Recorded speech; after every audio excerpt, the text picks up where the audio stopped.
దోపిడీలు, దొంగతనాలు, హత్యలు, అత్యాయత్నాలు, రెచ్చిపోయి విచ్చలవిడిగా దాడులు, స్థితి మొత్తాన్ని గడగడలాడించి పోలీసులను ఉరుకులు పరుగులు పెట్టించింది ఆ సైకో బ్యాచ్.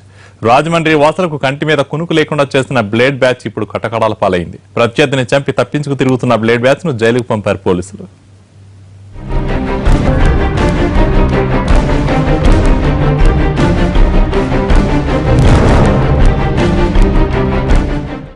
రాజమండ్రిలో భయానక పరిస్థితులు సృష్టించిన బ్లేడ్ బ్యాచ్ ఎట్టకేలకు పోలీసులకు చిక్కింది. దోపిడీ, హత్యలు, హత్యాయత్నాలు, గంజాయి వ్యాపారాలతో సంబంధం ఉన్న 11 మంది బ్లేడ్ బ్యాచ్ ముఠాను అరెస్టు చేశారు.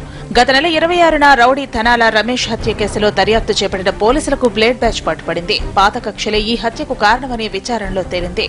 కంభాలపేటలోని ఆదెమ్మ దిబ్బలకు చెందిన ఉప్పు శివ గ్యాంగ్ కు రాజేంద్రనగర్ కు చెందిన ధనాల రమేష్ కు మధ్య కొద్ది రోజుల క్రితం ఘర్షణ మొదలైంది.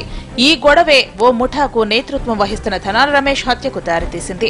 ఉప్పు శివాకు చెందిన బ్లేడ్ బ్యాచ్ మే 26వ తేదీ మిట్ట మధ్యాహ్నం ధనాల రమేష్ ను బలవంతంగా తమ వెంట ఆటోలో తీసుకెళ్లిపోయి కట్టెలు, ఇటుకలతో కొట్టి చంపేశారు.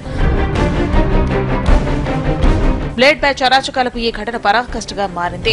పగలు జరిగిన ఈ హత్య రాజమండ్రిలో కలకలం రేపింది. హత్య తర్వాత తప్పించుకు తిరుగుతున్న 11 మందిని వేర్వేరు ప్రాంతాల్లో అరెస్ట్ చేశారు పోలీసులు. ప్రధాన నిందితుడు ఉప్పు శివ హత్యకు ప్లాన్ చేయగా కరణ శివ, చల్ల భరత్లు ప్లాన్ ను అమలు చేశారు.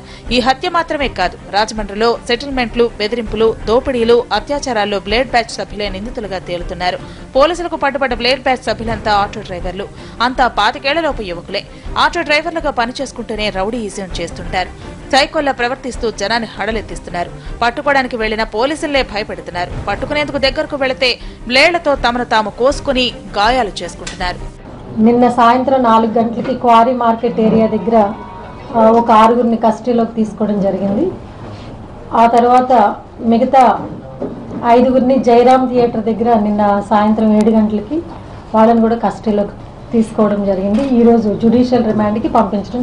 జనరల్ గా అలా ఏం లేదు, అన్నెసరిగా ప్రజలు భయభ్రాంతులకు గురి కావాల్సిన అవసరం లేదు. వీళ్ళు ఎవరిని కూడా అంటే బ్లేడ్స్ తో అటాక్ చేయరు. అలాగే వదిలేస్తే మద్యం దుకాణాలు, దాబాల దగ్గర తిష్టవేసి నేరాలకు పాల్పడుతోంది బ్లేడ్ బ్యాచ్.